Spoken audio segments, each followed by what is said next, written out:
Bismillahirrahmanirrahim. Surat Al-Baqarah ayat 111 sampai dengan 113. 111 yang berbunyi, dan mereka Yahudi atau Nasrani berkata, tidak akan masuk surga kecuali orang Yahudi atau Nasrani. Itu hanya angan-angan mereka. Katakanlah, tunjukkanlah bukti kebenaranmu jika kamu orang yang benar. 112. Tidak, barang siapa menyerahkan diri sepenuhnya kepada Allah dan dia berbuat baik, dia mendapat pahala di sisi Tuhannya, dan tidak ada rasa takut pada mereka, dan mereka tidak bersedih hati. 113 berbunyi, dan orang Yahudi berkata, orang Nasrani itu tidak memiliki sesuatu atau pegangan, dan orang-orang Nasrani juga berkata, orang Yahudi tidak memiliki sesuatu pegangan, padahal mereka membaca kitab. Demikian pula orang-orang yang tidak berilmu berkata seperti ucapan mereka itu. Maka Allah akan mengadili mereka pada hari kiamat tentang apa yang mereka perselisihkan. Dalam ayat ini Allah menjelaskan tipu daya yang dilakukan oleh orang-orang Yahudi dan Nasrani. Mereka mengklaim bahwa tidak akan ada orang yang masuk ke surga kecuali orang yang ada pada agama mereka. Maka Allah menyangkal klaim mereka sebagaimana sangkalan yang dikemukakan oleh Allah ketika mereka menganggap bahwa mereka tidak akan masuk neraka kecuali beberapa hari saja. Allah menolak anggapan-anggapan salah tersebut dengan mengatakan demikian itu hanya angan-angan mereka yang kosong belaka. Abul Aliyah mengatakan angan-angan yang mereka hayalkan akan diberikan Allah, padahal itu tidak benar. Kemudian Allah berkata kepada Nabi Muhammad SAW, wahai Muhammad, katakan kepada mereka, tunjukkanlah bukti kebenaranmu jika kamu adalah orang yang benar. Kemudian Allah berfirman, tidak demikian, bahkan barang siapa yang menyerahkan diri kepada Allah sedang ia berbuat kebajikan, yakni orang-orang yang ikhlas dalam beramal dengan tujuan semata karena Allah. Said bin Jubair mengatakan, tidak demikian, bahkan barang siapa yang menyerahkan, yakni mengikhlaskan wajahlu, yakni agamanya, sedang ia berbuat kebajikan, yakni mengikuti Rasulullah SAW. Amal yang akan diterima memiliki dua syarat, yaitu hendaklah amal itu murni karena Allah semata. Kedua, hendaklah amal itu benar sesuai dengan aturan syariat. Jadi apabila amal itu telah murni karena Allah akan tetapi tidak sesuai dengan syariat, maka amal tersebut tidak akan diterima. Oleh karena itu Rasulullah SAW bersabda, barang siapa yang mengerjakan satu amal yang tidak sesuai dengan sunnah kami, maka amal itu ditolak. Hadis riwayat Muslim dan hadis Aisyah radhiyallahu anhu. Seperti amal yang dilakukan oleh para rohib dan orang-orang yang seperti mereka, meskipun mereka melakukan amal itu ikhlas karena Allah, akan tetapi amal mereka tidak diterima hingga mereka mau mengikuti Rasulullah SAW yang diutus kepada mereka dan kepada seluruh manusia. Diriwayatkan dari Amirul Mukminin Umar bin Khattab menakwilkan para rahib tersebut seperti berikut ini. Sedangkan apabila amal perbuatan itu sesuai dengan syariat dari sisi lahiriah, akan tetapi tidak didorong oleh keikhlasan karena Allah, juga tidak akan diterima, seperti yang dilakukan orang-orang munafik yang ingin dilihat. Hal ini diisyaratkan dalam firman-Nya, sesungguhnya orang-orang munafik itu menipu Allah, dan Allah akan membalas tipuan mereka. Dan apabila mereka berdiri untuk sholat, mereka berdiri dengan malas. Mereka bermaksud riya dengan sholat di hadapan manusia, dan tidaklah mereka menyebut Allah kecuali sedikit sekali. Surat An-Nisa ayat 142. Oleh karena itu Allah berfirman, barang siapa mengharap perjumpaan dengan Tuhannya, maka hendaklah ia mengerjakan amal yang soleh dan janganlah ia mempersekutukan seorang pun dalam beribadah kepada Tuhannya. Surat Al-Kahfi ayat 110. Berkenaan dengan itu Allah juga berfirman pada ayat 112, Allah memberikan jaminan kepada mereka bahwa mereka akan memperoleh balasan atas kebaikan yang mereka lakukan dengan keamanan dari hal buruk yang mereka takuti. Mereka tidak akan takut menghadapi masa datang dan mereka tidak akan merasa bersedih dengan segala hal yang telah mereka tinggalkan di masa yang telah lalu. Dalam ayat 113 Allah menjelaskan pertentangan, perseteruan, dan saling benci yang ada pada diri mereka, sebagaimana dikatakan oleh Muhammad bin Ishaq dari Ibnu Abbas ketika orang-orang Nasrani dan penduduk Najran menemui Nabi Muhammad SAW.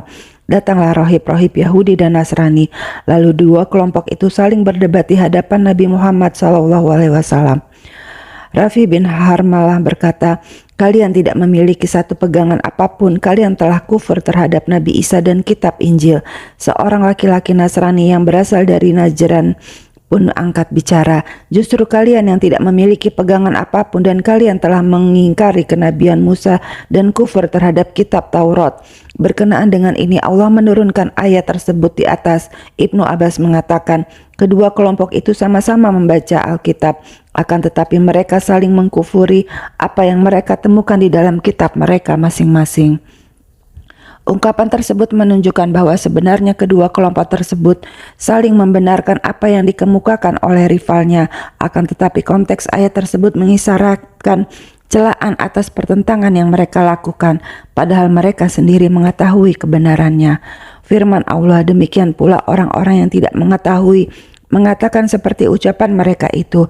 Bagian ini menjelaskan kebodohan orang-orang Yahudi dan Nasrani atas apa yang mereka perdebatkan. Para ulama berbeda pendapat tentang siapa yang dimaksud dengan orang-orang yang tidak mengetahui yang disebutkan dalam ayat-ayat tersebut. Ibnu Juraij mengatakan, aku bertanya kepada Atta, siapa orang-orang yang tidak mengetahui itu? Atta menjawab, mereka adalah umat yang hidup sebelum orang-orang Yahudi dan Nasrani dan sebelum ada kitab Taurat dan Injil. Asadi mengatakan mereka adalah orang-orang Arab yang mengatakan bahwa Muhammad tidak memiliki satu pegangan apapun. Abu Ja'far bin Jariri mengatakan bahwa maksudnya adalah orang-orang secara umum karena tidak ada dalil yang menentukan siapa yang dimaksud. Wallahu alam. Firman Allah, maka Allah akan mengadili di antara mereka pada hari kiamat tentang apa-apa yang mereka berselisih padanya, yakni bahwa Allah akan mengumpulkan mereka semua pada hari yang dijanjikan, dan Allah akan menetapkan hukum di antara mereka dengan hukuman yang adil dan tidak ada satu pihak pun yang dizolimi sedikit pun dengan hukum tersebut. Ayat ke-114 yang bunyinya, dan siapakah yang lebih zolim daripada orang yang melarang di dalam masjid-masjid Allah untuk menyebut namanya dan berusaha merobohkannya? Mereka itu tidak pantas memasukinya kecuali dengan rasa takut kepada Allah. Mereka mendapat kehinaan di dunia dan di akhirat, mendapat azab yang berat. Para mufasir berbeda pendapat tentang siapa yang dimaksud dengan orang yang menghalang-halangi menyebut nama Allah dalam masjid-masjidnya dan berusaha untuk merobohkannya. Pada ayat di atas dalam hal ini ada dua pendapat. Yang pertama mengatakan bahwa maksudnya adalah orang-orang Nasrani. Mereka menyebarkan bibit penyakit di Baitul Muqaddas dan menghalang-halangi orang yang melaksanakan sholat di sana. Qatadah mengatakan bahwa mereka adalah musuh-musuh Allah dari kaum Nasrani yang didorong oleh kebencian orang-orang Yahudi dengan bantuan Bukhtanasar Al-Babil Mujusi untuk menghancurkan Baitul Muqaddas. Asadi mengatakan bahwa mereka ditolong oleh kaum Bukhtanasar untuk menghancurkan Baitul Muqaddas sehingga mereka memerintahkan agar memasukkan bangkai-bangkai ke dalamnya. Mereka dibantu oleh orang-orang Romawi karena beranggapan bahwa Bani Israel yang telah membunuh Nabi Yahya bin Zakaria. Pendapat kedua adalah seperti yang diriwayatkan Ibnu Jarir dari Ibnu Zaid. Mereka adalah orang-orang musyrik yang menghalangi Rasulullah SAW yang akan memasuki Mekah ketika terjadi perjanjian Hudaybiyah, sehingga beliau dan para sahabat menyembelih hewan kurban di Bukit Tua. Dikatakan kepada mereka, tidak ada seorang pun yang dapat menghalangi dari rumah ini atau Baitullah. Sekarang seorang bertemu dengan pembunuh ayahnya dan saudaranya, maka jangan menghalanginya. Mereka berkata, tidak akan ada yang dapat memasuki kota kami.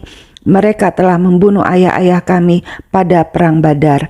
Firman Allah, dan berusaha untuk merobohkannya. Diriwayatkan dari Ibnu Abbas bahwa orang kafir Quraisy menghalang-halangi Rasulullah SAW agar tidak melaksanakan sholat di Ka'bah, yaitu di Masjidil Haram. Maka Allah menurunkan ayat, dan siapakah yang lebih aniaya daripada orang yang menghalang-halangi menyebut nama Allah dalam masjid-masjidnya. Kemudian Ibnu Jarir memilih pendapat yang pertama dan berdalih bahwa orang kafir Quraisy tidak pernah berusaha menghancurkan Ka'bah, sedangkan orang-orang Romawi berusaha menghancurkan Baitul Maqdis. Menurut hemat saya, yang paling jelas adalah pendapat kedua yang dikemukakan oleh Ibnu Zaid, yaitu saat nama Allah mengarahkan celaan kepada orang-orang Yahudi dan Nasrani itu mengandung arti celaan terhadap orang-orang musyrik yang mengusir Rasulullah Shallallahu Alaihi Wasallam bersama dengan sahabatnya dari kota Mekah dan menghalang-halangi mereka dari pelaksanaan sholat di Masjidil Haram. Sedangkan landasan dalil yang mengatakan bahwa kafir Quraisy tidak pernah berusaha menghancurkan Ka'bah, maka penghancuran mana yang lebih dari pengusiran yang dilakukan oleh mereka terhadap Nabi Muhammad SAW beserta dengan sahabatnya. Mereka menguasai Ka'bah dengan menyematkan berhala-hala dan sekutu-sekutu yang mereka anggap sebagai Tuhan. Dan firman Allah, mereka tidak sepatutnya masuk ke dalamnya atau masjid Allah kecuali dengan rasa takut kepada Allah. Ayat tersebut berbentuk kabar tetapi mengandung arti perintah, yakni jangan membiarkan mereka masuk kecuali berada di bawah gencatan senjatamu dan dia membayar jizyah kepada kalian. Sehingga setelah Rasulullah SAW menaklukkan kota Mekah, beliau diperintahkan untuk berseru di lapangan Mina.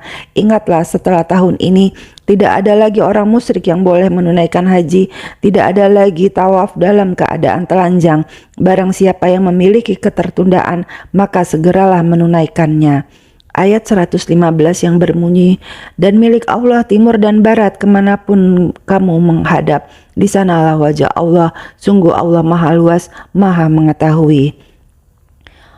Allah maha mengetahui makna ayat tersebut. Allah menjadikan ayat ini sebagai penghibur bagi Rasulullah SAW dan orang-orang mukmin yang telah diusir dari Mekah.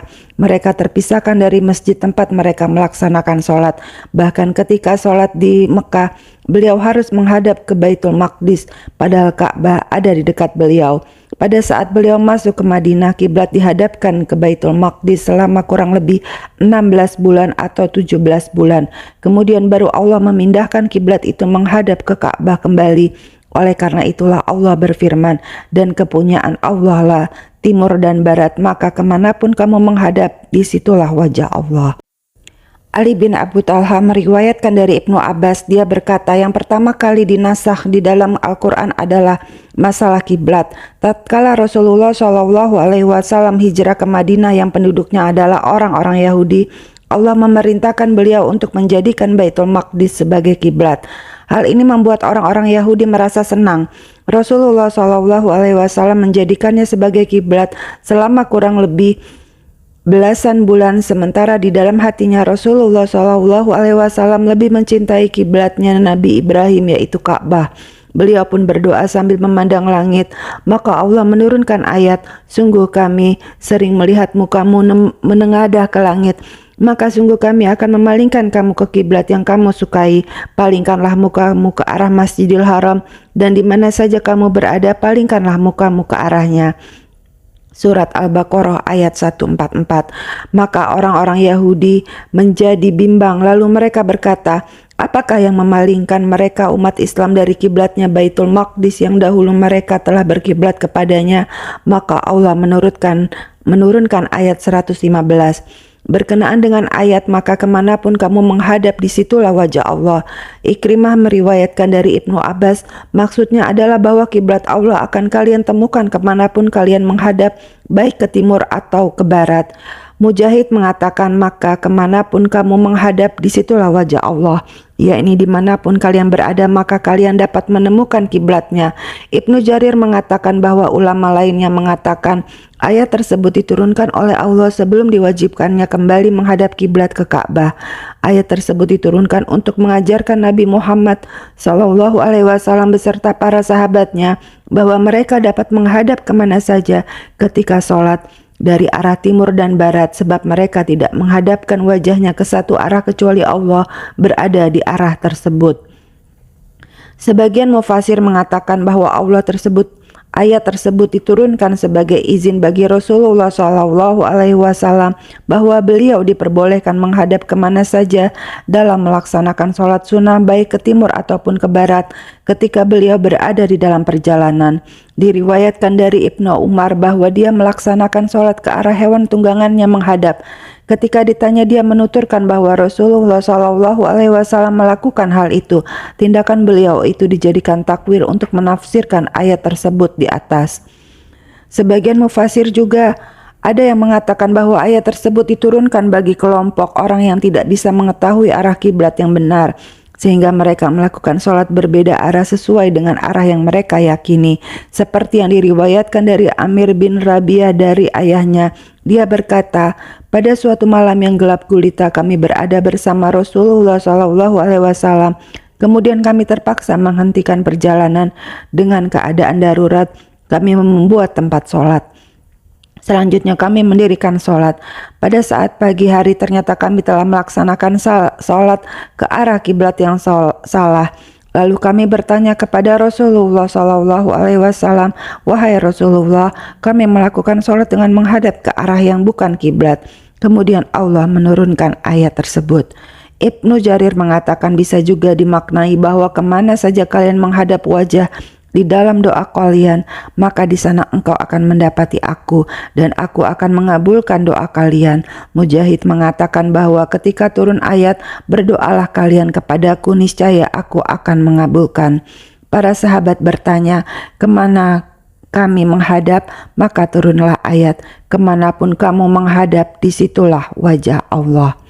Ayat ke-116 dan 117, 116 yang berbunyi, dan mereka berkata Allah mempunyai anak, Maha suci Allah, bahkan miliknya lah apa yang di langit dan di bumi, semua tunduk kepadanya. 117, Allah pencipta langit dan bumi, apabila dia hendak menetapkan sesuatu, dia hanya berkata kepadanya, jadilah, maka jadilah sesuatu itu. Ayat ini juga ayat-ayatnya setelahnya merupakan sangkalan terhadap orang-orang Nasrani, orang-orang Yahudi dan orang-orang musyrik dari bangsa Arab yang mengatakan bahwa malaikat adalah putra Allah. Allah mendustakan anggapan mereka yang mengatakan bahwa Allah memiliki anak dengan firman-Nya, Maha suci Allah, yakni Allah Maha tinggi, Maha suci dan bersih dari tuduhan itu. Dia adalah zat yang pantas menyombongkan diri dengan kesombongan yang besar. Bahkan apa yang ada di langit dan di bumi adalah kepunyaan Allah, yakni bahwa apa yang mereka reka-reka adalah tidak benar. Justru kerajaan langit dan bumi serta segala isinya milik Allah. Dialah yang berkuasa atas semuanya. Dia pencipta dan pemberi rizki bagi mereka. Dia yang menetapkan takdir dan menaklukkan mereka. Dia merubah apapun sesuai dengan kehendaknya. Seluruhnya adalah hambanya dan seluruh kerajaan adalah miliknya. Maka bagaimana mungkin dia memiliki anak? Seorang anak seharusnya dilahirkan dari yang melahirkannya. Dan sedangkan Allah tidak ada yang menjadi sekutu dalam keagungan dan kebesarannya. Dia tidak memiliki rekan, maka bagaimana dia akan mempunyai anak? Sebagaimana firman-Nya, katakanlah dialah Allah yang Maha Esa. Allah adalah Tuhan yang bergantung kepadanya segala sesuatu. Dia tiada beranak dan tiada pula diperanakan, dan tidak ada seorang pun yang setara dengan Dia. Surat Al-Ikhlas ayat 1 sampai dengan 4. Bukhari meriwayatkan dari Ibnu Abbas dari Nabi Muhammad SAW, beliau bersabda, Allah berfirman, anak manusia telah mendustakan aku, padahal itu tidak benar. Dia telah mencaciku, padahal caciannya tidak benar. Pendustaannya adalah dengan menyangka bahwa aku tidak dapat mengembalikan dirinya seperti semula setelah mati. Sedangkan caciannya adalah dengan mengatakan bahwa aku memiliki anak. Maha suci aku yang tidak memiliki rekan ataupun anak. Dalam Sahih Bukhari dan Muslim yang diriwayatkan dari Rasulullah SAW, beliau bersabda, tidak ada seorang pun yang aku bisa bersabar atas apa yang diucapkannya. Sesungguhnya mereka mengatakan bahwa Allah memiliki anak, padahal Dia yang telah memberikan rizki kepada mereka dan telah memaafkan mereka. Firman Allah, Allah pencipta langit dan bumi, yakni Allah yang menciptakan keduanya tanpa contoh terlebih dahulu. Sesuatu yang baru biasanya disebut bid'ah, seperti disebutkan dalam hadis. Setiap sesuatu yang baru adalah bid'ah.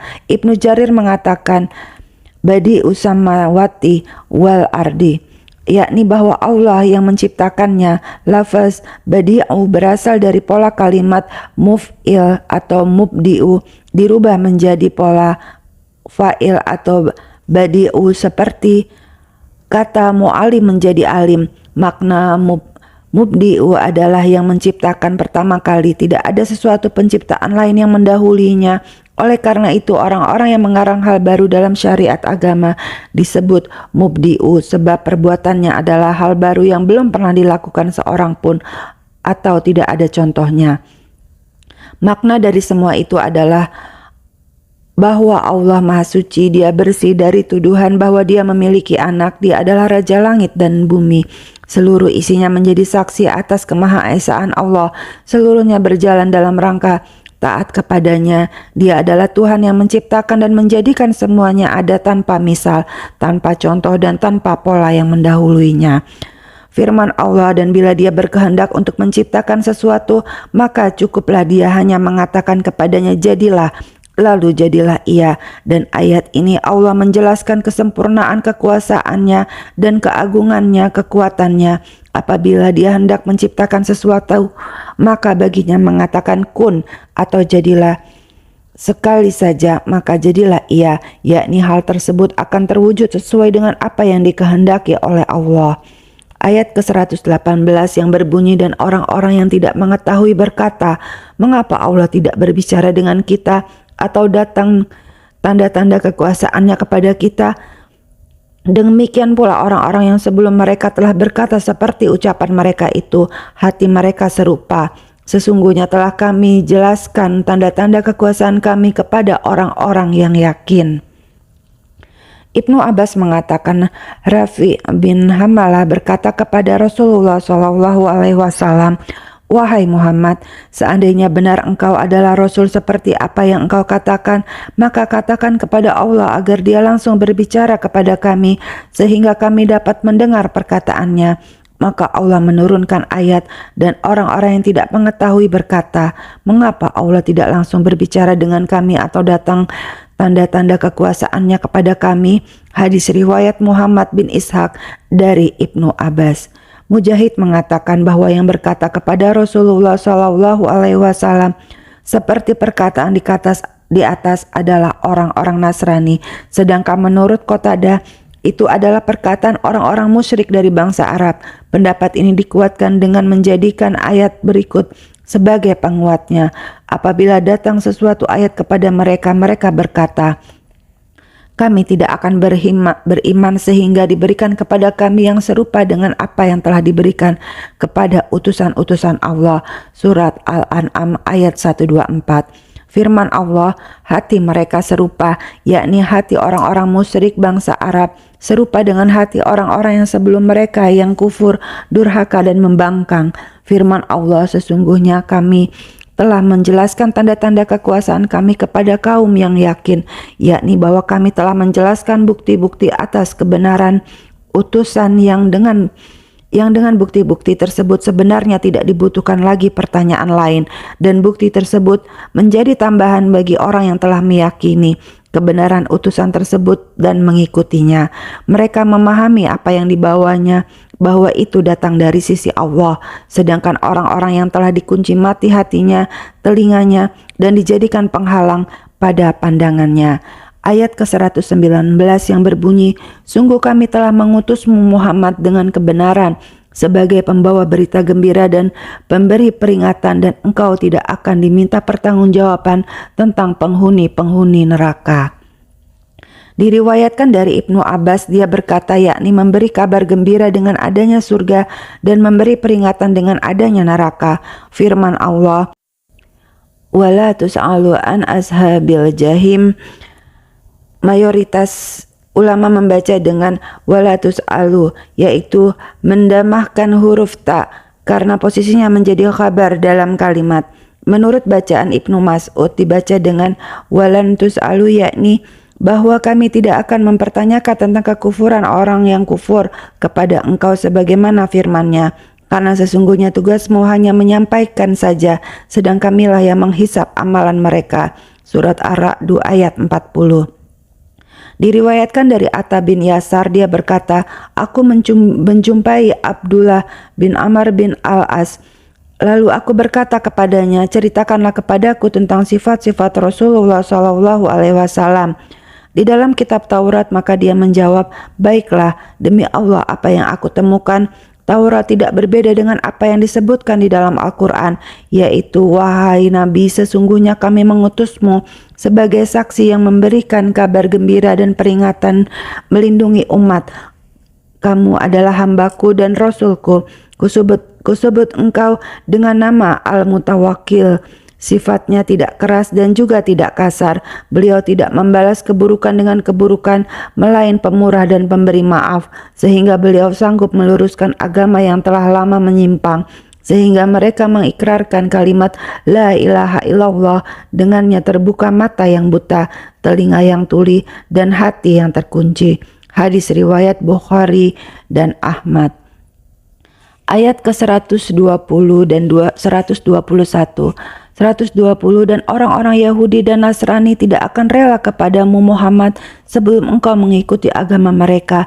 Katakanlah, sesungguhnya petunjuk Allah itulah petunjuk yang sebenarnya, dan jika engkau mengikuti keinginan mereka setelah ilmu kebenaran sampai kepadamu, tidak akan ada bagimu pelindung dan penolong dari Allah. Ayat 121. Orang-orang yang telah kami beri kitab, mereka membacanya sebagaimana mestinya. Mereka itulah orang yang beriman kepadanya, dan barang siapa ingkar kepadanya, mereka itulah orang-orang yang rugi.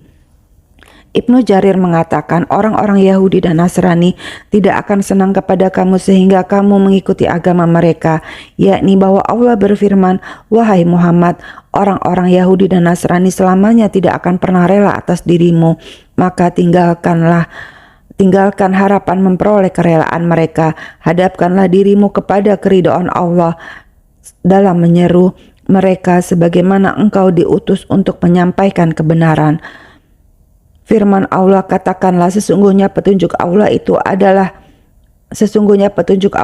petunjuk yang benar, yakni katakanlah wahai Muhammad bahwa hidayah Allah yang akan diutus bersamanya adalah benar-benar hidayah, yakni agama yang lurus, benar, sempurna, dan universal.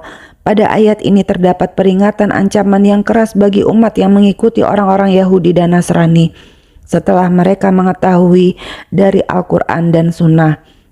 Pembicaraan tersebut ditujukan kepada Rasulullah Shallallahu Alaihi Wasallam, akan tetapi maksudnya disampaikan kepada seluruh umat. Firman Allah, orang-orang yang telah kami berikan Alkitab kepadanya, mereka membacanya dengan bacaan yang sebenarnya. Qatadah mengatakan yang dimaksud adalah orang-orang Yahudi dan Nasrani. Said meriwayatkan dari Qatadah bahwa yang dimaksud adalah para sahabat Rasulullah Shallallahu Alaihi Wasallam.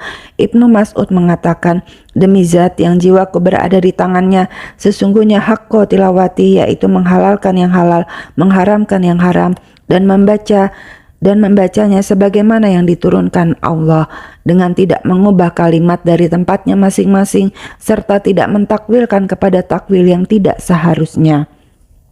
Diriwayatkan dari Nabi Shallallahu Alaihi Wasallam bahwa apabila beliau membaca ayat rahmat, maka beliau memohon rahmat itu kepada Allah, dan apabila beliau membaca ayat tentang siksa, maka beliau memohon perlindungan dari siksa kepadanya.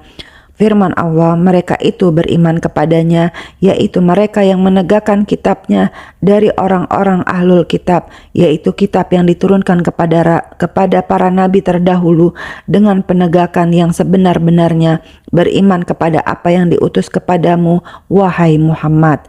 Di dalam hadis sahih disebutkan Rasulullah Shallallahu Alaihi Wasallam bersabda, demi zat yang jiwaku berada dalam genggaman kekuasaannya, tidak seorang pun orang-orang Yahudi dan Nasrani yang mendengarkan aku, kemudian dia tidak beriman kepadaku, kecuali dia akan masuk ke dalam neraka. Hadis riwayat Muslim dari Abu Hurairah secara marfu.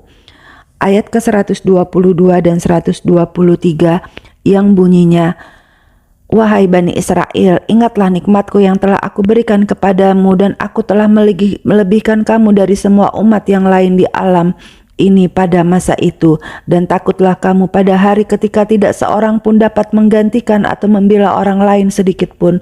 Tebusan tidak diterima, bantuan tidak berguna baginya, dan mereka tidak akan ditolong. Pandangan tentang ayat ini telah diuraikan sebelumnya.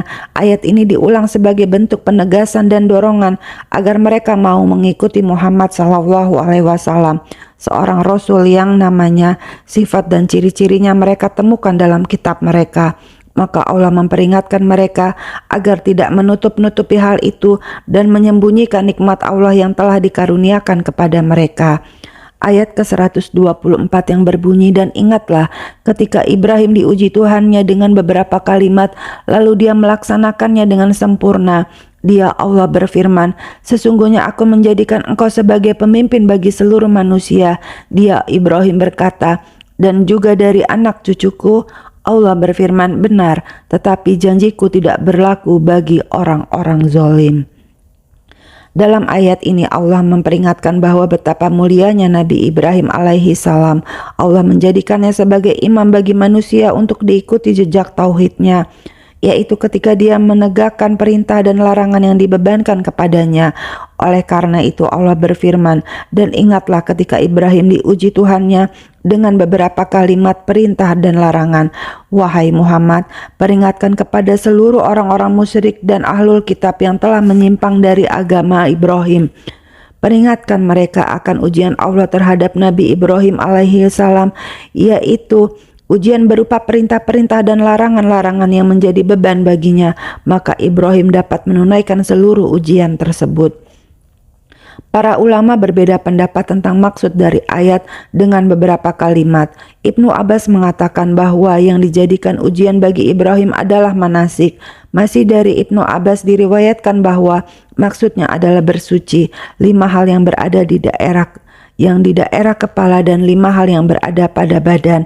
Yang di daerah kepala adalah memotong kumis, berkumur, memasukkan air ke hidung, bersiwak, menyisir rambut. Sedangkan yang berada di badan yaitu memotong kuku, mencukur rambut, kemaluan, khitan, mencabuti bulu ketiak, dan mencuci bekas buang air dan buang hajat.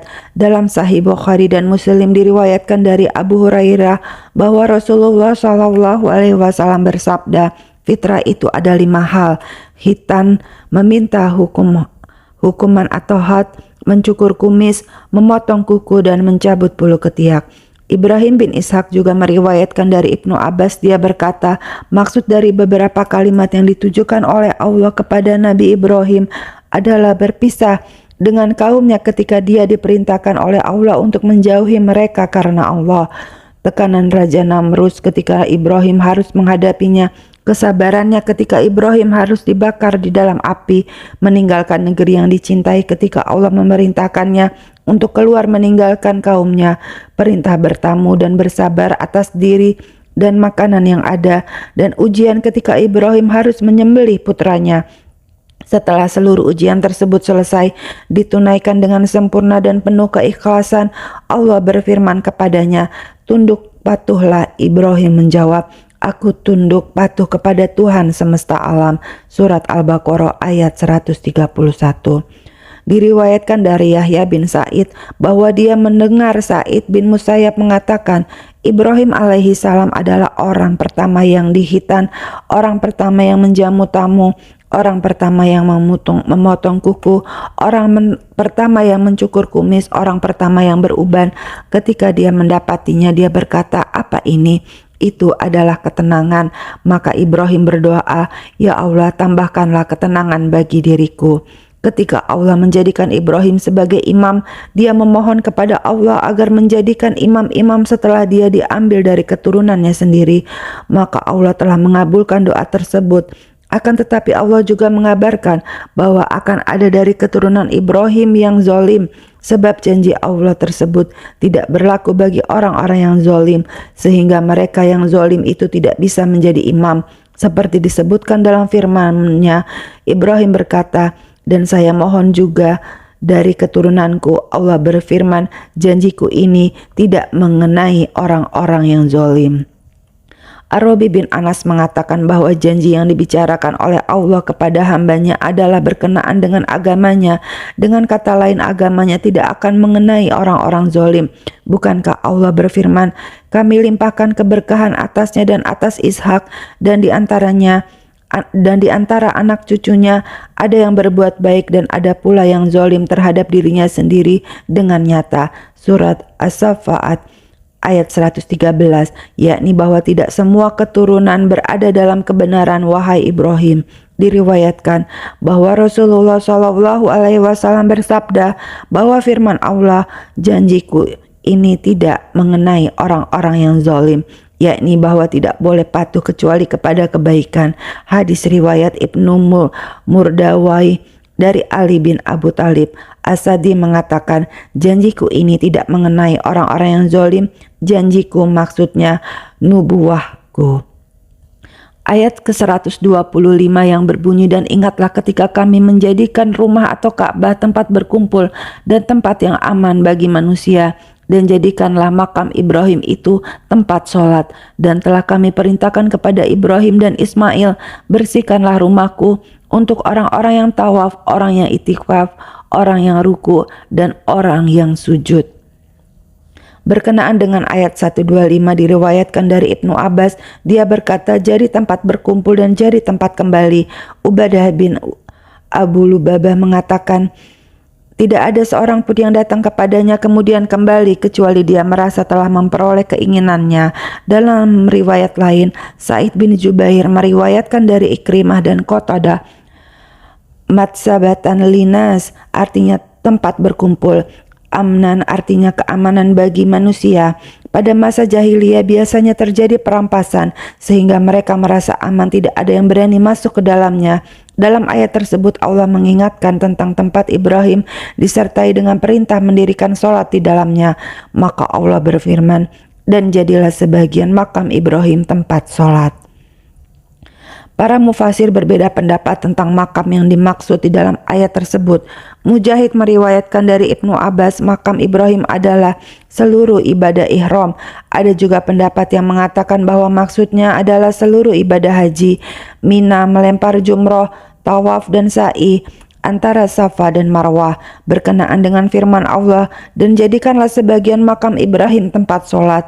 Sufyan Ats-Tsauri meriwayatkan dari Sa'id bin Jubair, hijir makam Ibrahim telah dijadikan oleh Allah sebagai rahmat. Ismail putranya menetap di sana dan menjadikannya sebagai tempat tinggal. Asadi mengatakan makam tersebut maksudnya adalah hijr yang diletakkan oleh istri Nabi Ismail di bawah kaki Ibrahim sehingga ia dapat membasuh kepalanya.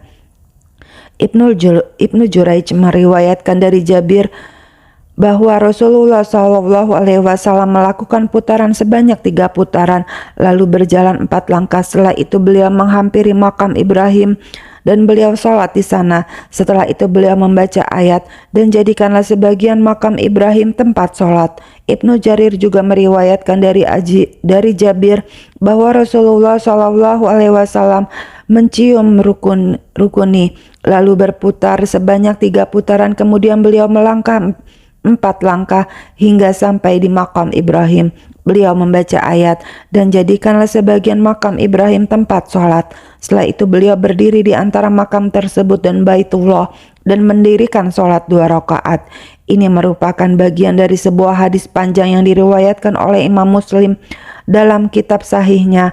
Diriwayatkan dari Aisyah radhiyallahu anhu bahwa makam tersebut pada zaman Rasulullah SAW dan zaman Abu Bakar terhubungan dengan Baitullah, kemudian Umar mengakhirkannya.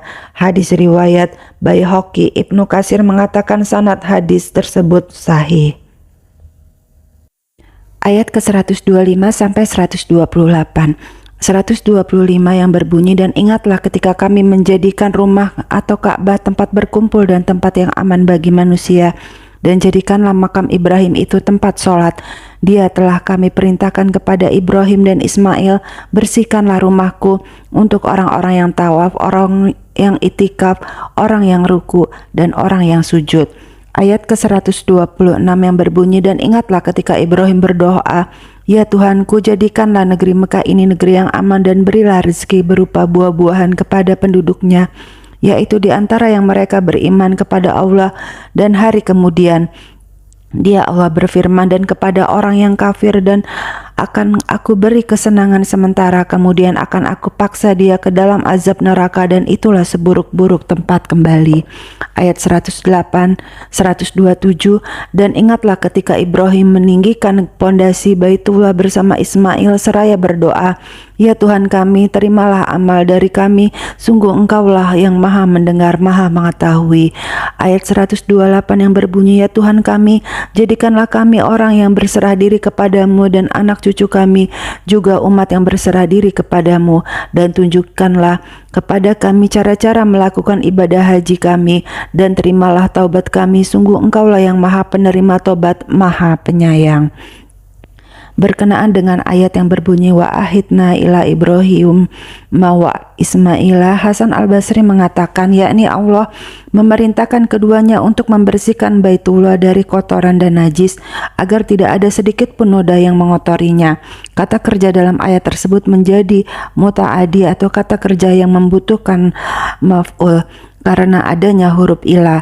Maknanya menjadi auhayna atau kami mewahyukan.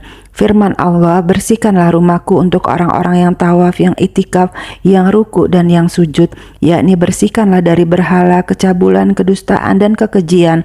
Mujahid mengatakan bahwa maksudnya adalah membersihkan dengan kalimat la ilaha illallah dari berbagai kemusyrikan. Sedangkan firman Allah litoifina, yaitu orang-orang yang datang dari luar Arab, sedangkan kalimat wa'al akifina, yakni bagi orang-orang yang menetap di sana. Demikian diriwayatkan dari Qatadah dan Robi bin Anas.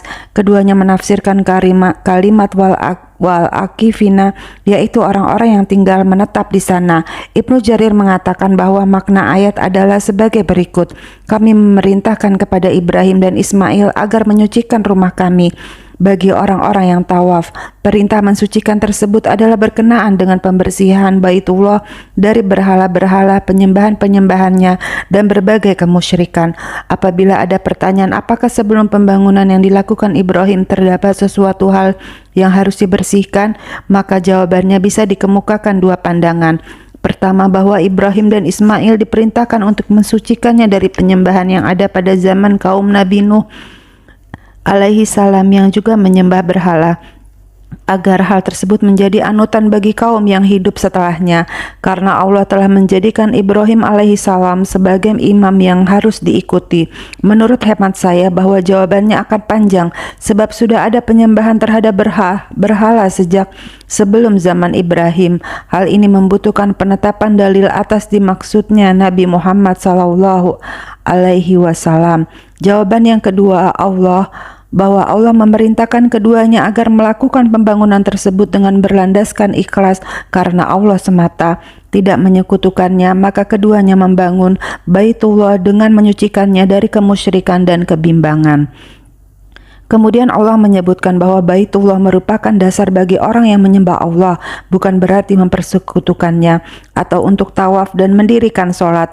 Ayat tersebut juga sekaligus menyangkal orang-orang ahli kitab Yahudi dan Nasrani yang tidak mau menunaikan haji. Sebenarnya mereka meyakini keutamaan Ibrahim dan Ismail yang mengetahui bahwa mereka berdua membangunnya bagi orang-orang yang tawaf, itikaf dan umroh, akan tetapi mereka tidak melakukan satu pun dari itu semua. Maka bagaimana mungkin mereka bisa menjadi pengikut Ibrahim sedangkan mereka tidak melaksanakan syariat yang digariskan kepada beliau? Musa bin Imran pun menunaikan haji. Demikian juga nabi-nabi yang lainnya seperti yang disebutkan oleh Rasulullah SAW dalam hadis-hadisnya. Berkenaan dengan firman Allah, dan ingatlah ketika Ibrahim berdoa, ya Tuhanku, jadikanlah negeri ini negeri yang aman sentosa, dan berikanlah rezeki dan buah-buahan kepada penduduknya yang beriman di antara mereka kepada Allah dan hari kemudian.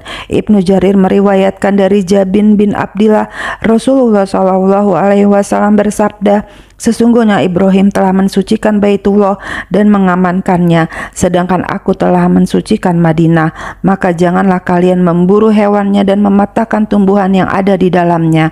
Hadis riwayat An-Nasai, Imam Muslim juga meriwayatkannya dari jalan yang lain. Diriwayatkan dari Abu Hurairah, dia berkata, apabila orang-orang mendapati tanaman mulai berbuah, mereka membawanya kepada Rasulullah SAW. Setelah mengambilnya, beliau membacakan doa, "Ya Allah, berikanlah kami dalam buah-buahan kami, dan berkahilah kami di dalam negeri kami, berkahi kami dalam setiap kami dan dalam setiap mood kami. Ya Allah, sesungguhnya Ibrahim adalah hamba-Mu, kekasih-Mu dan Nabi-Mu, dan aku adalah hamba-Mu dan Nabi-Mu. Ibrahim berdoa untuk kota Mekah, maka aku berdoa kepadamu demi kota Madinah, seperti apa yang Ibrahim mohonkan kepadamu atas kota Mekah." Kemudian beliau memanggil putra paling muda dan memberikan buah tersebut kepadanya. Hadis riwayat Muslim. Diriwayatkan dari Abu Sa'id bahwa Nabi SAW membaca doa, "Ya Allah, sesungguhnya Ibrahim telah menyucikan kota Mekah, maka Engkau telah menjadikannya suci, dan aku telah mensucikan Madinah dengan sebenar-benar penyucian, agar di dalamnya tidak ada darah yang tertumpah, tidak ada senjata yang diangkat untuk berperang, dan tidak ada pohon yang ditebang kecuali untuk makanan binatang. Ya Allah, jadikanlah keberkahan bagi kami atas Madinah. Ya Allah, berkahilah kami dalam setiap kami. Ya Allah, berkahilah kami dalam setiap mood kami. Ya Allah, jadikanlah keberkahan yang berlipat bersama dengan keberkahan yang Engkau berikan." Hadis riwayat Muslim. Banyak sekali hadis yang menjelaskan disucikannya kota Madinah yang kami kemukakan adalah yang isinya beriringan dengan penyucian Ibrahim terhadap kota Mekah yang bersesuaian dengan ayat yang sedang dibahas. Oleh karena itu, ada pendapat yang mengatakan bahwa penyucian kota Mekah sehingga dinamakan Tanah Haram berawal sejak zaman Ibrahim, tetapi ada juga yang mengatakan itu sudah terjadi sejak penciptaan bumi, dan nampaknya pendapat ini yang lebih jelas dan yang lebih kuat. Wallahu alam. Terdapat beberapa hadis yang isinya menjelaskan bahwa Allah mensucikan kota Mekah sejak penciptaan langit dan bumi, seperti diriwayatkan dalam Sahih Bukhari dan Muslim dari Abdullah bin Abbas. Dia berkata, Rasulullah SAW bersabda pada saat Fathul Makkah, "Sesungguhnya kota ini Mekah telah disucikan oleh Allah sejak penciptaan langit dan bumi, maka ia adalah kota suci atau haram dengan kesucian Allah sampai datangnya hari kiamat. Maka tidak dihalalkan peperangan di dalamnya sebelum aku, dan tidak halal bagiku kecuali satu saat dari siang, maka ia suci dengan kesucian Allah sampai datang hari kiamat. Tidak ada duri yang boleh menyakiti, tidak ada hewan buruan yang kabur, tidak ada barang yang hilang kecuali ditemukan, dan tidak ada tempat yang kosong." Al-Abbas berkata, "Wahai Rasulullah, kecuali penyimpanan, karena itu untuk rumah-rumah kami," beliau bersabda, "kecuali penyimpanan." Firman Allah, "Dan berikanlah rezeki dari buah-buahan kepada penduduknya yang beriman di antara mereka kepada Allah dan hari kemudian." Allah berfirman, "Dan kepada orang yang kafir pun aku beri kesenangan sementara, kemudian aku paksa ia menjalani siksa neraka, dan itulah seburuk-buruk tempat kembali." Abu Ja'far Ar-Razi meriwayatkan dari Ubay bin Ka'ab bahwa yang membaca ayat Allah berfirman, "Dan kepada orang yang kafir pun aku beri kesenangan sementara, kemudian aku paksa ia menjalani siksa neraka, dan itulah seburuk-buruk tempat kembali," sebagai penyempurna dari doa yang dipanjatkan oleh Ibrahim alaihi salam. Ibnu Abbas mengatakan bahwa Ibrahim menjadikannya khusus untuk orang-orang mukmin, tidak untuk semua orang. Maka Allah melanjutkannya dengan, "Dan kepada orang yang kafir bahwa mereka juga diberi rezeki sebagaimana orang-orang mukmin telah diberi rezeki. Apakah aku menciptakan makhluk kemudian tidak aku beri rezeki? Aku beri kesenangan sementara, kemudian aku paksa ia menjalani siksa neraka, dan itulah seburuk-buruk tempat kembali." Kemudian Ibnu Abbas membacakan ayat, "Kepada masing-masing golongan, baik golongan ini maupun golongan itu, kami berikan bantuan dari kemurahan Tuhanmu, dan kemurahan Tuhanmu tidak dapat dihalangi." Surat Al-Isra ayat 20. Firman Allah, "Kemudian aku paksa ia menjalani siksa neraka, dan itulah seburuk-buruk tempat kembali," yakni kemudian setelah kesenangan di dunia dan setelah kami bentangkan naungan baginya, kami akan memaksanya untuk mengecap dan menjalani siksa neraka, dan itulah seburuk-buruk tempat kembali. Maknanya yaitu bahwa Allah memaksa mereka atau dengan kata lain merenggut mereka setelah ditangguhkan. Dalam hadis disebutkan sesungguhnya Allah akan menangguhkan siksa bagi orang-orang yang zalim, sehingga apabila Allah telah merenggut mereka maka tidak akan ada yang dilepaskannya. Kemudian beliau Shallallahu Alaihi Wasallam membaca ayat, dan begitulah azab Tuhanmu apabila dia mengazab penduduk negeri-negeri yang berbuat zalim, sesungguhnya azabnya itu adalah sangat pedih lagi keras. Surat Hud ayat 102. Lafaz al-qawaid pada ayat 129 adalah bentuk jamak dari al-qaidah. Artinya dasar atau tiang pancang. Dengan kata lain, Allah berfirman, "Wahai Muhammad, ingatkan kepada kaummu tentang pembangunan Ka'bah yang dilakukan oleh Ibrahim dan Ismail, membina dasar-dasarnya. Keduanya berdoa, ya Tuhan kami, terimalah daripada kami amalan kami, sesungguhnya Engkaulah yang maha mendengar lagi maha mengetahui." Keduanya telah melakukan amal soleh. Keduanya memohon kepada Allah agar Allah menerima amal keduanya. Abdullah bin Umar mengatakan, apabila Aisyah mendengar perkataan tersebut dari Rasulullah SAW, aku tidak akan melihat Rasulullah SAW meninggalkan istilam atau mencium Hajar Aswad kecuali karena belum sempurnanya dasar-dasar yang telah dibangun oleh Ibrahim alaihi salam. Firman Allah yang menceritakan doa Ibrahim dan Ismail adalah, "Ya Tuhan kami, jadikanlah kami berdua orang yang tunduk patuh kepada Engkau, dan jadikanlah di antara anak cucu kami umat yang tunduk patuh kepada Engkau." Ibnu Jarir mengatakan keduanya berkata, "Ya Allah, jadikanlah kami berdua orang yang patuh pada perintah-Mu, tunduk dalam ketaatan-Mu, tidak menyekutukan Engkau dengan apapun, baik dalam ketaatan atau dalam peribadahan." Ikrimah mengatakan, ketika mereka berdua Ibrahim dan Ismail mengatakan, "Ya Tuhan kami, jadikanlah kami berdua orang yang tunduk patuh kepada Engkau," Allah berfirman, "Aku telah melakukannya." Dan ketika mereka memohon, "Dan jadikanlah di antara anak cucu kami umat yang tunduk patuh kepada Engkau," Allah juga berfirman, "Aku telah melakukannya." Menurut hemat penulis, apa yang dikemukakan oleh Ibnu Jarir tidak menghapus pendapat yang dikemukakan oleh Saddi. Konteks ayat tersebut mengarah kepada keturunan dari bangsa Arab, sehingga Allah mencatatkan dalam ayat selanjutnya, "Ya Tuhan kami, utuslah untuk mereka seorang rasul dari kalangan mereka yang akan membacakan kepada mereka ayat-ayat Engkau dan mengajarkan kepada mereka Alkitab atau Al-Quran dan Al-Hikmah atau As-Sunnah, serta mensucikan mereka." Yang dimaksud oleh ayat tersebut ternyata adalah Nabi Muhammad SAW yang diutus kepada mereka dari kalangan mereka sendiri. Hal itu dianjurkan secara syariat. Salah satu kesempurnaan cinta hamba kepada Allah adalah menginginkan keturunan yang lahir dari dirinya adalah keturunan yang menyembah Allah semata dan tidak menyekutukannya. Oleh karena itu Allah menegaskan kepada Ibrahim, Allah berfirman, "Sesungguhnya aku akan menjadikanmu imam bagi seluruh manusia." Surat Al-Baqarah ayat 124. Kemudian ayat ke-129 yang berbunyi, "Ya Tuhan kami, utuslah di tengah mereka seorang rasul dari kalangan mereka sendiri, yang akan membacakan kepada mereka ayat-ayat-Mu dan mengajarkan kitab dan hikmah kepada mereka dan menyucikan mereka. Sungguh Engkaulah yang maha perkasa, maha bijaksana." Allah menguraikan penutup doa Ibrahim bagi kota haram, yaitu dengan permohonan agar diutus Rasul di antara mereka dan dari kalangan mereka sendiri, yakni dari anak keturunan Ibrahim sendiri. Doa tersebut telah diperkenankan oleh Allah, yakni dengan diutusnya Nabi Muhammad SAW sebagai Rasul bagi mereka di kalangan yang ummi, sekaligus menjadi Rasul yang diutus kepada seluruh manusia dan juga termasuk bangsa jin. Seperti dikemukakan oleh Imam Ahmad, ia meriwayatkan dari Al-Arbad bin Syariah, dia berkata, Rasulullah SAW bersabda, "Sesungguhnya aku adalah penutup para nabi dan Adam terbuat dari tanahnya.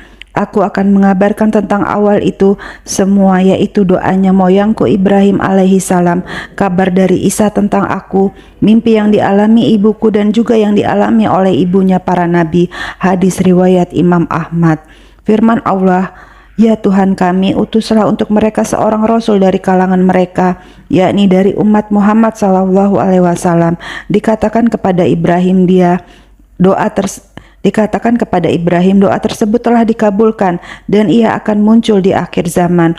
Firman Allah, dan mengajarkan kepada mereka Alkitab, yakni Al-Quran, dan Al-Hikmah, yakni As-Sunnah. Hasan dan Qatadah mengatakan yang dimaksud dengan hikmah adalah pemahaman tentang agama. Firman Allah, sesungguhnya engkaulah yang maha kuasa lagi maha bijaksana, yakni maha perkasa dan tidak ada satu kekuatan yang dapat menjadikannya lemah, dan dia berkuasa atas segala sesuatu.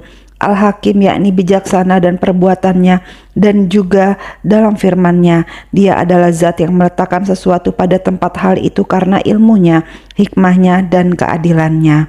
Ayat 130 sampai 132, 130 yang berbunyi, dan orang yang membenci agama Ibrahim hanyalah orang yang memperbodoh dirinya sendiri, dan sungguh kami telah memilihnya Ibrahim di dunia ini, dan sesungguhnya di akhirat dia termasuk orang-orang soleh.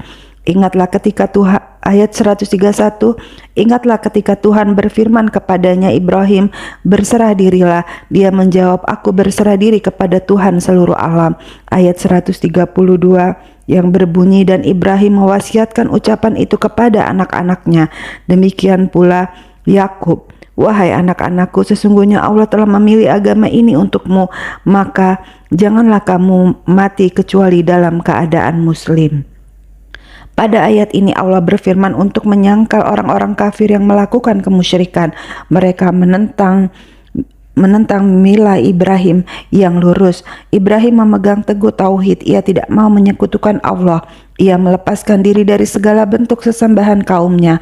Ibrahim menentang kaumnya yang sesat, termasuk ayahnya yang menyembah berhala. Oleh karena itu Ibrahim berkata dalam surat Al-An'am ayat 78 sampai 79. Berdasarkan itu semua, maka Allah menyatakan dalam firman-Nya surat Al-Baqarah ayat 130, yakni menzolimi dirinya sendiri dengan memperbodoh diri dan buruknya upaya mereka dengan meninggalkan kebenaran. Mereka malah menuju kepada kesesatan. Mereka menentang orang yang telah dipilih oleh Allah sebagai orang yang menunjukkan petunjuk dan hidayah, yaitu orang yang dijadikan oleh Allah sebagai kekasihnya. Kelak di akhirat dia menjadi orang yang soleh dan berbahagia. Maka tidak ada orang yang lebih bodoh dari orang yang meninggalkan orang seperti Ibrahim alaihi salam dan memilih jalan yang sesat dan durhaka. Abul Aliyah dan Qatadah mengatakan ayat 130 tersebut diturunkan berkenaan dengan orang-orang Yahudi yang meniti jalan selain jalan yang ditunjukkan oleh Allah. Mereka menentang milah Ibrahim. Pendapat ini didasarkan pada surat Al-Imran ayat 67 sampai 68. Firman Allah Al-Baqarah 131, maksudnya Allah memerintahkan Ibrahim agar ikhlas, tunduk dan patuh, maka Ibrahim melakukan itu semua dengan penuh keikhlasan. Firman Allah, dan Ibrahim telah mewasiatkan ucapan itu kepada anak-anaknya, demikian pula Yakub, yakni Ibrahim mewasiatkan milah yang dipegangnya yaitu Islam, atau bisa juga domir tersebut kembali kepada kalimat aku tunduk patuh kepada Tuhan semesta alam pada ayat sebelumnya. Karena kecintaannya kepada mereka sehingga mewasiatkan kalimat tersebut kepada anak keturunannya pada saat ajal menjelang, seperti disebutkan pada surat Az-Zukhruf ayat 28. Dalam hadis sahih disebutkan, diriwayatkan dari Abu Dzar, ia berkata, aku berkata, wahai Rasulullah, masjid apa yang pertama kali dibangun? Beliau menjawab, Masjidil Haram. Kemudian masjid mana? Aku bertanya lagi, beliau menjawab, Baitul Muqaddas. Aku bertanya lagi, berapa jarak dibangun antara keduanya? Beliau menjawab 40 tahun. Firman Allah, Ibrahim berkata, hai anak-anakku, sesungguhnya Allah telah memilih agama ini bagimu, maka janganlah kamu mati kecuali dalam memeluk agama Islam, yakni perbaikilah keadaan dalam kehidupan dan tetaplah pada agama itu sehingga Allah memanggil kalian ke alam keabadian. Karena mayoritas manusia akan meninggal dalam keadaan yang biasa ia melakukannya dan akan dibangkitkan sesuai dengan keadaan ketika dia meninggal dunia. Seperti orang yang biasa hidup dalam kebaikan, maka Allah akan mengarahkannya pada kebaikan dan mempermudah jalannya orang yang mempunyai niat baik. dia akan ditetapkan pada kebaikan itu. Penjelasan tersebut tidak berarti menyangkal apa yang dikemukakan pada hadis sahih berikut. Sesungguhnya seorang laki-laki benar-benar melakukan suatu amal yang membawa ke surga sehingga ada jarak antara dirinya dengan amal itu satu depa atau satu hasta, maka ketetapan telah mendahulinya sehingga dia melakukan amal yang membawanya ke neraka, maka amal itu akan memasukkan dia ke dalam neraka. Dan seorang laki-laki benar-benar melakukan amal yang akan membawanya ke dalam neraka sehingga ada jarak antara dirinya dengan amal itu sedepa atau sehasta, lalu ketetapan telah mendahulinya sehingga ia melakukan amal yang membawa dirinya ke dalam surga, maka amal itu memasukkan dia ke dalam surga. Allah menguraikan dalam surat Al-Lail ayat 5-10. Surat Al-Baqarah ayat 133-134. 133 berbunyi, apakah kamu menjadi saksi saat maut akan menjemput Yakub ketika dia berkata kepada anak-anaknya, apa yang kamu sembah sepeninggalku? Mereka menjawab, kami akan menyembah Tuhanmu dan Tuhan nenek moyangmu, yaitu Ibrahim, Ismail dan Ishak, yaitu Tuhan yang Maha Esa, dan kami hanya berserah diri kepadanya. Ayat 134 yang berbunyi, itulah umat yang telah lalu, baginya apa yang telah mereka usahakan dan bagimu apa yang telah kamu usahakan, dan kamu tidak akan diminta pertanggungjawaban tentang apa yang dahulu mereka kerjakan. Allah menguraikan hujahnya terhadap orang-orang musyrik Arab yang berasal dari keturunan Ismail dan juga terhadap kaum kafir dari Bani Israel, bahwa sebenarnya ketika Nabi Yakub berada dalam ambang kematian, dia berwasiat kepada putranya agar beribadah kepada Allah semata dan tidak menyekutukannya. Yakub berkata kepada putranya, apa yang kamu sembah sepeninggalku? Mereka menjawab, kami akan menyembah Tuhanmu dan Tuhan nenek moyangmu Ibrahim, Ismail dan Ishak. Ungkapan tersebut merupakan bentuk taklib sebab Ismail adalah pamannya, yaitu Tuhan yang Maha Esa, yakni bahwa kami mengesakan ketuhanannya dan tidak menjadikan sekutu baginya, dan kami hanya tunduk patuh kepadanya, yakni taat dan tunduk, seperti disebutkan di dalam surat Al-Imran ayat 83. Islam merupakan agama para nabi secara keseluruhan, walaupun syariat dan tata cara yang berbeda-beda, seperti disebutkan dalam firman-Nya pada surat Al-Anbiya ayat 25. Rasulullah SAW bersabda, kami para nabi adalah para putra yang berbeda keturunan, akan tetapi agama kami adalah satu. Firman Allah itu adalah umat yang lalu, baginya apa yang telah diusahakannya dan bagimu apa yang sudah kamu usahakan, yakni bahwa umat terdahulu yang merupakan moyang kalian dari para nabi dan orang-orang yang soleh sama sekali tidak akan memberikan manfaat kepada kalian dengan mengandalkan hubungan semata. Jika kalian tidak melakukan kebajikan, maka semua itu tidak ada manfaatnya bagi kalian, karena bagi mereka adalah amal mereka yang telah mereka perbuat, dan bagi kamu sendiri adalah balasan dari amal yang kamu lakukan. Dan kamu tidak akan diminta pertanggungjawaban tentang apa yang telah mereka kerjakan.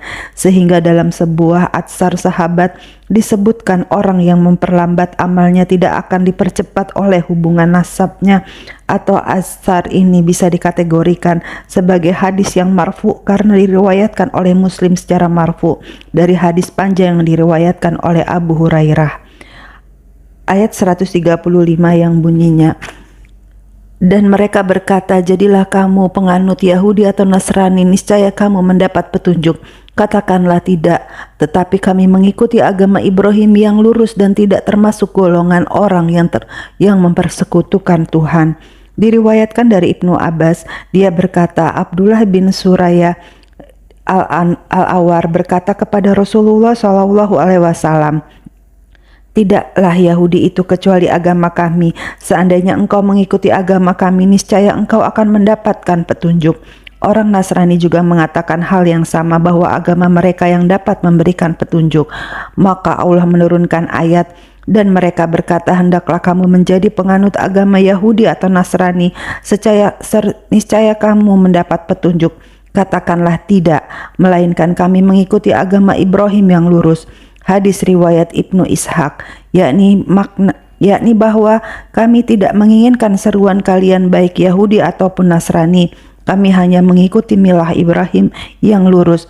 Abu Qutbah mengatakan, Al-Hanif adalah yang beriman kepada para rasul, mulai dari rasul pertama sampai dengan rasul yang terakhir.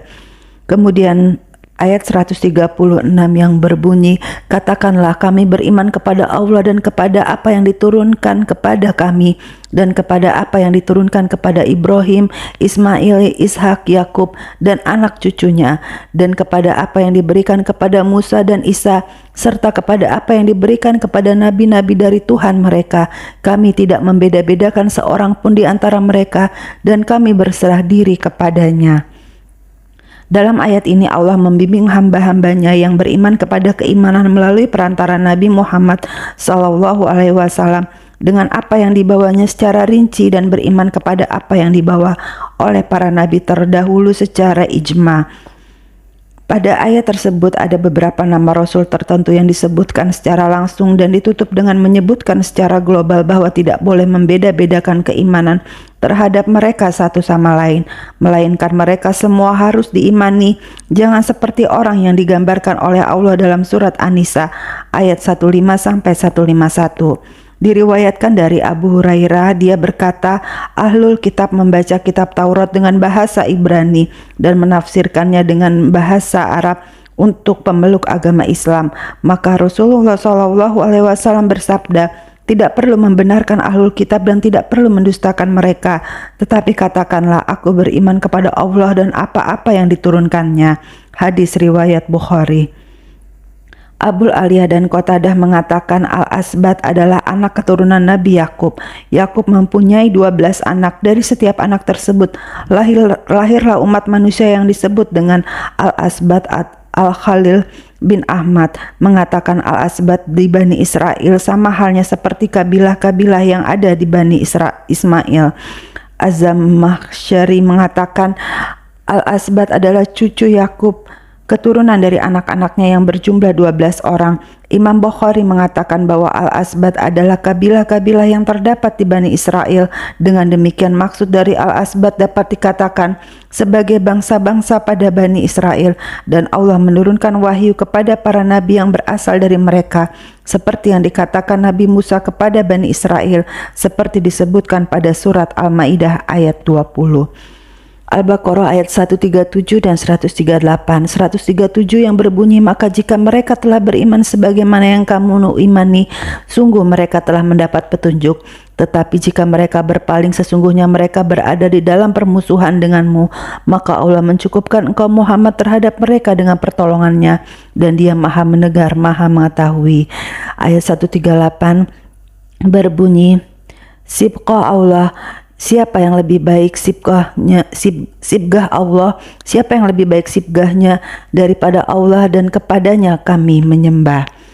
Allah berfirman, maka jika mereka beriman, yakni orang-orang kafir, ahli kitab dan yang lainnya, kepada apa yang kamu telah beriman kepadanya, hai orang-orang yang beriman, yaitu keimanan terhadap seluruh kitab dan para rasulnya, serta tidak membeda-bedakan mereka satu sama lain, sungguh mereka telah mendapat petunjuk, yakni bahwa mereka terbimbing dan mencapai kebenaran. Dan jika mereka berpaling, yakni berpaling dari kebenaran dan berpegang pada kebatilan, padahal telah ada hujah di hadapan mereka, sesungguhnya mereka berada dalam permusuhan dengan kamu, maka Allah akan memelihara kamu dari mereka, yakni bahwa Allah akan menjadikan penolong bagimu, dan dialah yang maha mendengar lagi maha mengetahui. Sibqah Ta'ala Ad-Dhahak menyatakan, meriwayatkan dari Ibnu Abbas, maksudnya yakni agama Allah. Diriwayatkan dari Ibnu Abbas bahwa Nabi Muhammad SAW telah bersabda, Bani Israel berkata, wahai Rasulullah, apakah Tuhan mewarnai atau mencelup? Beliau bersabda, bertakwalah kalian kepada Allah. Tuhan Musa telah berfirman kepada Musa, wahai Musa, mereka bertanya kepadamu, apakah Tuhanmu mencelup atau mewarnai? Katakanlah kepada mereka, ya, aku mencelupkan berbagai warna merah, putih, hitam, dan warna-warna lainnya. Semua itu adalah celupanku. Demikian yang terdapat pada riwayat Ibnu Murdawai secara marfu, sedangkan dalam riwayat Ibnu Abi Hatim hanya mauquf.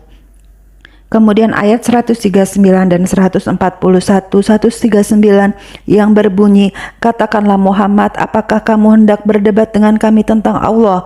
Padahal Dia adalah Tuhan kami dan Tuhan kamu. Bagi kami amalan kami, bagi kamu amalan kamu, dan hanya kepadanya kami dengan tulus mengabdikan diri." A140, "Ataukah kamu orang-orang Yahudi dan Nasrani berkata bahwa Ibrahim, Ismail, Ishak, Yakub dan anak cucunya adalah penganut Yahudi atau Nasrani? Katakanlah, kamukah yang lebih tahu atau Allah? Dan siapakah yang lebih zalim kepada orang yang menyembunyikan kesaksian Allah yang ada padanya?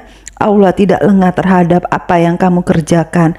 Ayat 141, "Itulah umat yang telah lalu, baginya apa yang telah mereka usahakan, dan bagimu apa yang telah kamu usahakan, dan kamu tidak akan diminta pertanggungjawaban tentang apa yang dahulu mereka kerjakan."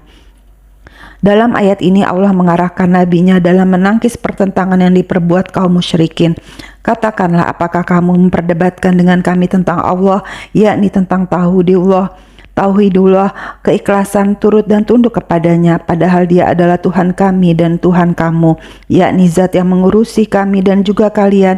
Dia yang berhak mendapatkan keikhlasan ibadah hamba yang tidak mempersekutukannya. Bagi kami amalan kami dan bagi kamu amalan kamu, yakni bahwa kami tidak terikat oleh amal perbuatan kalian, kalian juga terlepas dari apa yang kami perbuat." Firman Allah, "Bagi kami amalan kami dan bagi kamu amalan kamu, dan hanya kepadanya kami mengikhlaskan hati, yakni bahwa kami terlepas dari kalian seperti halnya kalian yang terlepas dari kami, dan kami adalah orang-orang yang mengikhlaskan hati di dalam beribadah." Selanjutnya Allah menyangkal mereka yang menganggap bahwa Ibrahim dan para nabi yang disebutkan setelahnya berada pada agama yang mereka anut, yaitu Yahudi dan Nasrani. "Katakanlah, apakah kamu lebih mengetahui ataukah Allah? Yakni bahwa Allah yang telah mengetahui. Sebelumnya Allah telah menyatakan bahwa para rasul itu bukanlah Yahudi dan Nasrani." Lihat surat Al-Imran ayat 67. Firman Allah, "Dan siapakah yang lebih zalim daripada orang yang menyembunyikan syahadah dari Allah yang ada padanya?" Hasan Al-Basri mengatakan mereka mendapati dalam kitab yang diturunkan kepada mereka bahwa agama itu adalah Islam, Muhammad adalah Rasulullah, dan Ibrahim, Ismail, Ishak, Yakub serta Al-Asbat terlepas dari kaum Yahudi dan kaum Nasrani. Akan tetapi mereka menutup-nutupi persaksian Allah tersebut. Firman Allah, "Dan Allah sekali-kali tiada lengah dari apa yang kamu kerjakan." Ungkapan ini merupakan bentuk ancaman yang paling keras, yakni bahwa sesungguhnya pengetahuan Allah melingkupi seluruh amal perbuatan kalian dari Allah, dan Allah akan membalas amal perbuatan tersebut. Firman Allah, "Itu adalah umat yang telah lalu, baginya apa yang diusahakannya dan bagimu apa yang kamu usahakan, yakni mereka akan memperoleh balasan dari amal yang mereka lakukan, dan kalian juga akan memperoleh balasan dari amal perbuatan yang telah kalian lakukan. Dan kamu tidak akan diminta pertanggungjawaban tentang apa yang telah mereka kerjakan. Nasab kalian yang terhubung kepada mereka tidak akan bermanfaat bagi kalian, kecuali apabila kalian taat kepada perintah Allah, seperti ketaatan yang telah mereka lakukan dahulu, mengikuti para rasul yang diutus kepada mereka, karena sesungguhnya mengkufuri salah seorang nabi sama saja dengan kufur terhadap seluruh nabi yang pernah diutus, apalagi kafir terhadap hulunya para nabi yang menjadi penutup para rasul yang diutus bagi seluruh manusia termasuk bangsa jin, yaitu Nabi Muhammad SAW. Sadaqallahul azim.